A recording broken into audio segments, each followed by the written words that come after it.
saya kembali ke Purwakarta. Kebetulan di Purwakarta ini ada lahan yang cukup luas, peninggalan mertua saya. Saya tertarik untuk mengelola lahan ini karena lahan ini cukup terbengkalai, tidak produktif, hanya ditanami tanaman liar. Bahkan hanya tempat gembala kerbau atau sapi atau domba orang lain.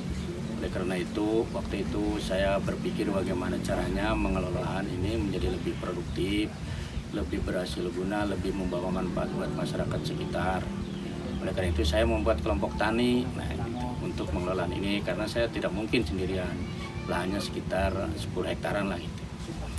Kebetulan terus saya dipertemukan, Allah mempertemukan saya dengan Pak Yayan, penyuluh kehutanan, dan beliau menyarankan kepada saya untuk mengajukan semacam proposal agar dibantu oleh Dinas Kehutanan. Alhamdulillah tidak lama setelah saya berhubungan dengan Pak Yan, ternyata saya dapat bantuan bibit-bibitan berupa jabon dan alpukat gitu.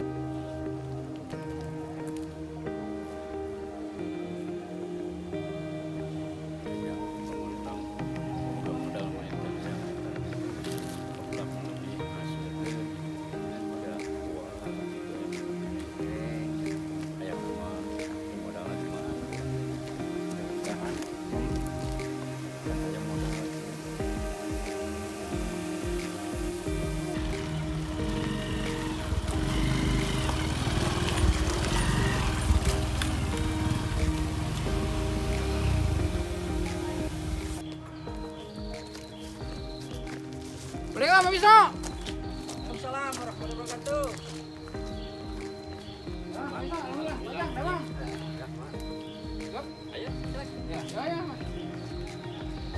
Ya, kenapa ngelamar wae atuh tuh?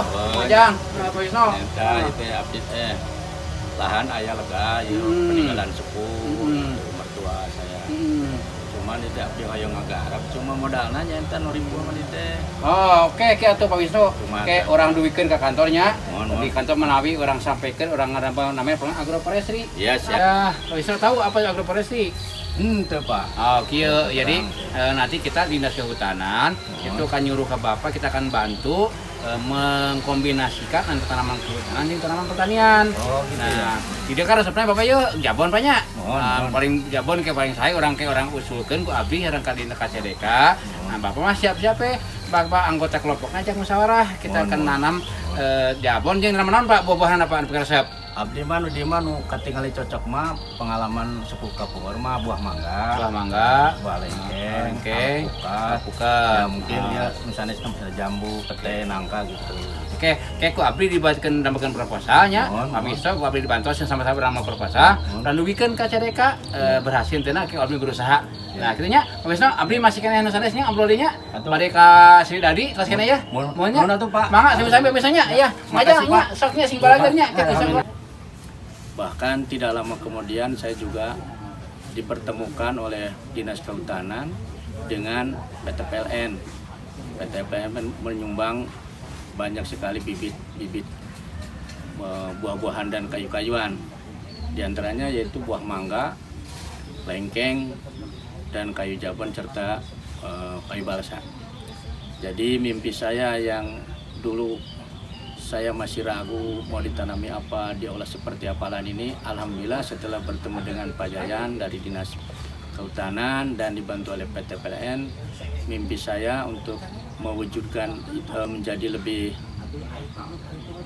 lebih yakin tercapai. Karena Pak sekarang saya sudah menanami lahan sekitar 8 hektar lebih ini dengan tanaman yang tadi bersumber dari Dinas Kehutanan dan PT PLN. Kedepannya saya bermimpi setelah nanti pohon-pohon yang ditanam itu berbunga, saya bermimpi untuk menambah kegiatan dengan memelihara lebah madu supaya kelompok tani kami ini lebih produktif. Gitu. Ke depan juga saya bermimpi lahan kita ini menjadi lahan wisata edukasi. Nah, jadi lahannya di hutan wisata edukasi yang alhamdulillah mimpi saya semakin yakin tercapai ketika saya dipertemukan dengan Ibu Amar dari seorang arsitek landscape dari Bandung yang sudah beberapa kali bertemu. Bahkan beliau juga memberikan harapan dalam waktu yang relatif singkat nanti akan segera membuat site plan-nya bagaimana ke depan lahan ini akan dibangun. Saya sekarang sangat yakin mimpi saya itu akan terwujud. Karena apa? Karena ternyata Dinas Kehutanan membantu saya, gitu, membantu mimpi saya menjadi nyata. Oleh karena itu saya dalam kesempatan ini menyampaikan terima kasih kepada Dinas Kehutanan dan Ibu Amar serta dari PT PLN. Mudah-mudahan saya mengharapkan sekali bantuan selanjutnya karena sekarang mimpi saya baru dari awal. Demikian, terima kasih. Kegiatan agroforestry tahun 2021 yang kita bangun pada bulan Desember diharapkan ke depan dijadikan sebagai sarana edukasi dan ekowisata. Kenapa saya berbicara tentang edukasi dan ekowisata? Karena pada lokasi dimaksud merupakan bentuk kerjasama dengan PT PLN Unit Induk Pembangunan Jawa Bagian Tengah dengan kucuran dana CSR-nya untuk penanganan lahan kritis seluas 5 hektar.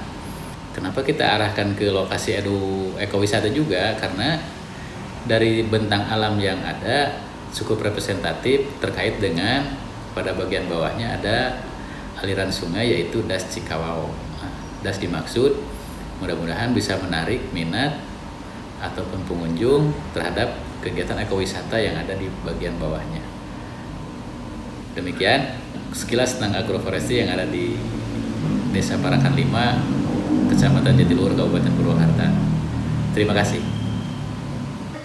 Saya selaku kepala desa selalu mengontrol atau mendukung program-program kalau memang bermanfaatnya besar bagi masyarakat Parakan 5 karena akan menimbulkan potensi atau kesejahteraan masyarakat Parakan 5. Tapi alhamdulillah semenjak ada CSR bantuan untuk penanaman itu sampai saat ini dengan hari kemarin saya tinjau ke sana, alhamdulillah tidak ada satupun yang mati. Nah, mungkin sekali lagi saya ucapkan terima kasih kepada pimpinan kami atau dari kelompok dari Tani Mukti yang diketuai oleh Bapak Misno. Mudah-mudahan apa yang dicita-citakan kami sebagai kepala desa ingin jadi Parakan 5 hijau bermanfaat bagi masyarakat kami. Karena apa? Kami punya cita-cita Desa Parakan 5 ingin dijadikan desa argowisata. Dengan adanya proyek di desa kami, Desa Parakan 5 yang dikelola oleh desa dan kehutanan, alhamdulillah yang dipercayakan kepada saudara Paino sebagai tokoh masyarakat di wilayahnya. Beliau di mata masyarakat bagus dan alhamdulillah bantuannya dari hibah atau CSR dari PLN Provinsi dan PLN Purwakarta juga. Sosok Pak Misno adalah seorang kontak tani binaan saya, petani yang luar biasa. Beliau yang welcome dan mau menerima semua inovasi-inovasi baru serta mau menerima apa yang disampaikan oleh penyuluh. Sehingga kegiatan ini bisa berjalan di KTH Mukti adalah berkat sosok beliau yang dihargai di Desa Parakan 5 menjadi tokoh masyarakat. Beliau juga aktif di komite sekolah, kemudian juga di Desa Parakan sendiri. Beliau menjadi tokoh panutan di blok Bagja Desa Parakan 5 dan menjadikan sosok religius dan pendapatnya diterima oleh masyarakat. Saya sebagai penyuluh kehutanan berbangga hati mengapresiasi apa yang menjadi garapan Pak Misno karena beliau mampu menggerakkan masyarakat sehingga mampu melakukan swadaya dalam melaksanakan kegiatan rehabilitasi hutan dan lahan di Desa Parakan 5 ini. Sangat terkejut ya Pak dengan pemikiran Bapak tentang ide-idenya. Ide Bapak saya itu sangat bagus. Saya pikir program-programnya tersebut berencana untuk masa depan saya dan anggota kelompok tani lainnya. Saya pun jadi ikut tertarik masuk ke kelompok tani tersebut karena setelah berdiskusi dan berdebat, akhirnya pemikiran saya terbuka dalam bidang pertanian. kebetulan saya mengenal Pak Misno itu sudah sejak lama. Nah, saya tahu mimpi beliau bahwa memang kebetulan di Parakan 5 ini dia mempunyai tanah yang agak luas, maka itu dia bermimpi untuk mewujudkan lahan ini menjadikan lahan yang bermanfaat bagi lingkungannya dan masyarakatnya.